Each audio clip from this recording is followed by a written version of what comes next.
दोस्तों, रावण की काफ़ी बुराइयां तो हमने आज तक पढ़ी सुनी हैं, पर क्या आपको पता है कि रावण के अंदर कुछ ऐसी खूबियां भी थी जो उसको कुछ खास बनाती थी और शायद आज हम लोगों में भी वे सभी खूबियां मौजूद होनी चाहिए।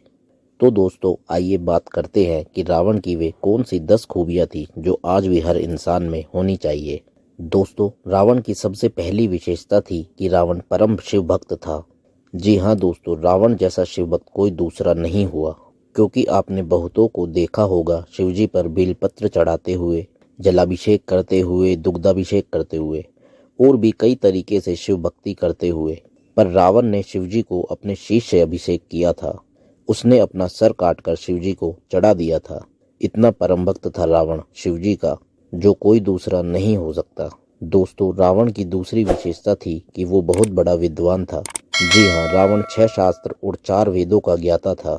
कुछ कथाओं में तो ये भी कहा गया है कि रावण के 6 शास्त्र और 4 वेद का ज्ञान को ही उसके 10 सिर बोला गया है, पर कुछ जगह उसे दशग्रीव भी कहा गया है, मतलब 10 गर्दन वाला। तो रावण की दूसरी विशेषता थी कि वो बहुत बड़ा विद्वान था।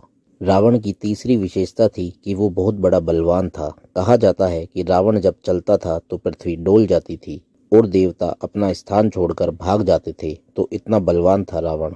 दोस्तों, रावण की चौथी विशेषता बड़ी प्यारी थी और वो थी कि विशाल परिवार और सब एकत्र।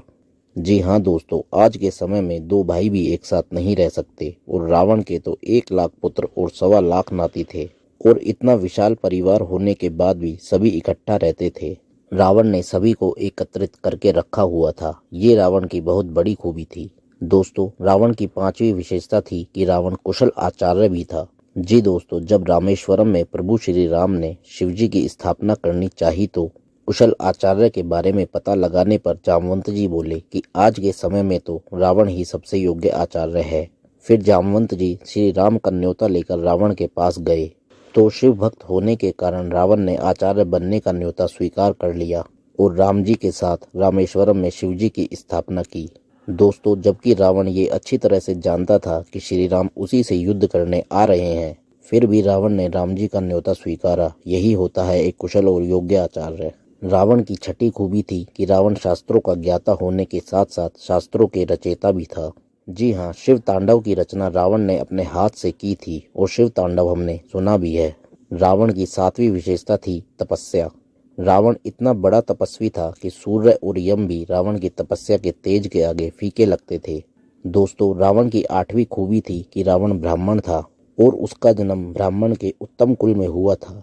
रावण की 9वीं विशेषता थी कि उसने ब्रह्मा जी से अमृत प्राप्त किया था और उसे अपनी नाभि में छिपा लिया था। जी हाँ, उसने अपनी जान को नाभि में छुपा रखा था और इस राज को केवल विभीषण ही जानता था।